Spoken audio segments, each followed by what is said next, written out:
India futuristic warfare system segment में एक और माइलस्टोन हासिल कर चुका है। रिसेंटली उड़ीसा के पास doctor APJ Abdul Kalam island, जिसे पहले व्हीलर आइलैंड कहा जाता था, पर एक मिसाइल टेस्ट किया गया है। डिफेंस मिनिस्ट्री की रिसर्च एंड डेवलपमेंट विंग यानी defence research and development organisation DRDO ने ये टेस्ट कंडक्ट किया है, जो anti submarine warfare system supersonic missile assisted release of torpedo, जिसे हम स्मार्ट के नाम से जानते हैं, उसका दूसरा सक्सेसफुल टेस्ट है। इस सिस्टम का पहला टेस्ट पिछले साल अक्टूबर में किया जा चुका है। डीआरडीओ ने इस लेटेस्ट टेस्ट को टेक्स्ट बुक लॉन्च कहा है, जिसमें मिसाइल का पूरा पाथ यानी trajectory, electro optic telemetry system और कई रेंज रडार्स के साथ बे ऑफ बंगाल में डिप्लॉयड कई डाउन रेंज शिप्स के साथ मॉनिटर की गई थी। टेस्ट में एक मिसाइल ने टॉर्पीडो कैरी किया था। एक पैराशूट डिलीवरी सिस्टम के साथ कई मैकेनिज्म्स थे जो टॉर्पीडो के रिलीज में जरूरी होते हैं। लेकिन दोस्तों, ये सिस्टम एक्चुअली काम कैसे करता है, एंटी सबमरीन वॉरफेयर क्या है, और सबसे पहले तो ये टॉर्पीडो आखिर क्या होती है। नमस्कार दोस्तों, मेरा नाम है आदर्श और स्वागत है आपका स्टडी आईक्यू में।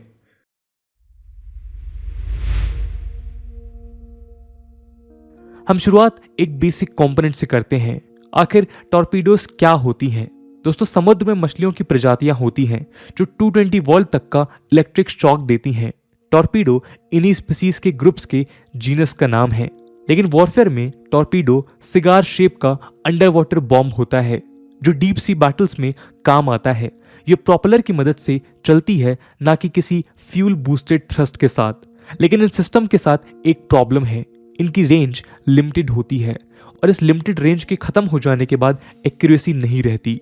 इन इश्यूज को देखते हुए मिड 2010 में डीआरडीओ ने एक प्रोजेक्ट शुरू किया, जिसमें वो सुपरसोनिक मिसाइल्स को मॉडिफाई कर इतना कैपेबल बना सकें कि टॉर्पीडोज को इन मिसाइल के द्वारा लॉन्च कर सकें। ये सिस्टम केवल टॉर्पीडो फायर करने के लिए मिसाइल तैयार नहीं करती, बल्कि मिसाइल लॉन्च प्लेटफॉर्म्स को लेकर भी फ्लेक्सिबल है। यानी मिसाइल कहां और किस सिचुएशन में लॉन्च हो सकती है, इसमें चेंजेस किए जा सकते हैं। डीआरडीओ की कई लेबोरेटरीज हैं, जैसे हैदराबाद में located defence research and development laboratory DRDL और रिसर्च सेंटर इमारत यानी कि आरसीआई, आगरा में located aerial delivery research and development establishment, जिसे एडीआईडीई के नाम से भी जाना जाता है, और विशाखापट्टनम में located naval science and technology laboratory NSTL, जिसने इस प्रोजेक्ट को सच बनाया है। इन लैब्स ने उन टेक्नोलॉजीज और सिस्टम को डेवलप किया है जो स्मार्ट सिस्टम के लिए जरूरी है। पिछले साल अक्टूबर में टेस्ट के बाद डीआरडीओ चेयरमैन डॉक्टर जी सतीश रेड्डी ने कहा था कि ये एंटी सबमरीन वॉरफेयर के लिए एक गेम चेंजर टेक्नोलॉजी है। इस सिस्टम की हेल्प से टॉर्पीडो को बहुत दूर तक लॉन्च किया जा सकता है। एग्जाम्पल के तौर पर देखें तो ये समझें कि टॉर्पीडो को कुछ किलोमीटर्स तक ही एक सबमरीन द्वारा लॉन्च किया जा सकता है। लेकिन इस सुपरसोनिक मिसाइल के असिस्टेंस के साथ अब एक टॉर्पीडो 1000 से ज़्यादा किलोमीटर दूर लॉन्च की जा सकेगी। दोस्तों, स्मार्ट एक next generation missile based stand of torpedo delivery system है, जिसमें एक ग्राउंड पर मोबाइल लॉन्चर का इस्तेमाल कर सुपरसोनिक मिसाइल लॉन्च की गई। इसमें टॉर्पीडो था। इस लॉन्च में मिसाइल कैपेबिलिटीज की फुल रेंज को सक्सेसफुली डिमॉन्स्ट्रेट किया गया। लॉन्च के दौरान टॉर्पीडो के पैराशूट सिस्टम को भी जांचा गया। दरअसल लॉन्च होने के बाद मिसाइल टॉर्पीडो को टारगेट सी एरिया तक लेकर जाती है, लेकिन उसके बाद का काम टॉर्पीडो को करना पड़ता है और एयर से वाटर में एंट्री तक पैराशूट की जरूरत होती है। इन सब के लिए 2 stage solid propulsion, electromechanical actuators और प्रिसीजन इनर्शियल नेविगेशन जैसी उन्नत टेक्नोलॉजीज का इस्तेमाल हुआ है। दोस्तों, सबमरीन वॉरफेयर में सबमरीन का deployment, specialised anti submarine ships, air assets और state of the art detection mechanism etcetera का इस्तेमाल जोरों से किया जाता है। इंडियन नेवी की एंटी सबमरीन वॉरफेयर कैपेबिलिटीज में बूस्ट इस साल जून में मिला था। जून में advance torpedo decoy system Marich को लेकर कॉन्ट्रैक्ट कंक्लूड हुआ। मारीच किसी भी फ्रंटलाइन वॉरशिप से लॉन्च किया जा सकता है। जनवरी में डीआरडीओ ने K4 मिसाइल्स के 2 सक्सेसफुल टेस्ट किए थे। सबमरीन से न्यूक्लियर वेपन्स लॉन्च कर पाना इंडिया के लिए एक ग्रेट स्ट्रेटेजिक इंपॉर्टेंस रखता है। हालांकि India no first use policy follow करता है। न्यूक्लियर K4 मिसाइल्स लॉन्च करने वाली सबमरीन्स जैसे अरिहंत और इस क्लास के बाकी मेंबर्स न केवल एनिमी के पहले अटैक को सर्वाइव कर सकते हैं, बल्कि जवाबी हमला भी कर सकते हैं। इंडिया रिसेंट पास्ट में इंडिजिनसली कई एंटी सबमरीन सिस्टम्स और वेसल्स बना रहा है, लेकिन इंडिया के अलावा और कौन कौन से देश हैं जो ऐसा कर रहे हैं या कर चुके हैं। एंटी सबमरीन वॉरफेयर की हिस्ट्री वर्ल्ड वॉर 1 तक ट्रेस होती है। कुछ अर्लीस्ट वेपन सिस्टम में डेप्थ चार्जेस शामिल हैं, जिसे ब्रिटेन ने इस्तेमाल किया था।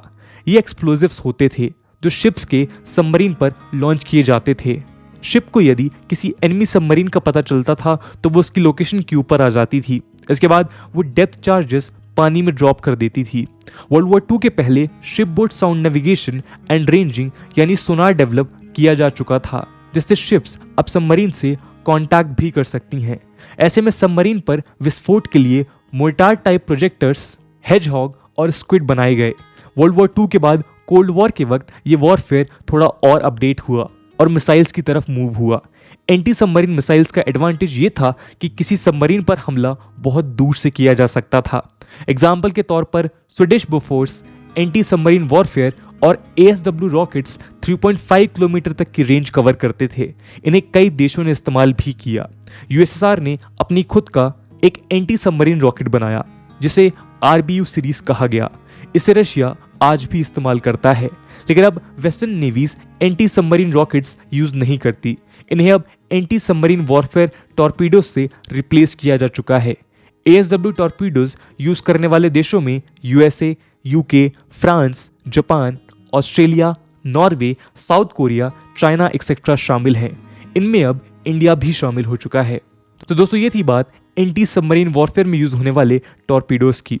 इस पूरे मुद्दे को लेकर आपका क्या ओपिनियन है और इसको लेकर इंडिया को किस तरीके से प्रोग्रेस करनी चाहिए, इसके बारे में कमेंट सेक्शन में जरूर बताइएगा। आज की वीडियो के लिए इतना ही। आई होप आपको वीडियो पसंद आई होगी, और अगर पसंद आई है तो अपने दोस्तों के साथ शेयर करना मत भूलिएगा। हम मिलते हैं अगले वीडियो में, तब तक के लिए जय हिंद, जय भारत।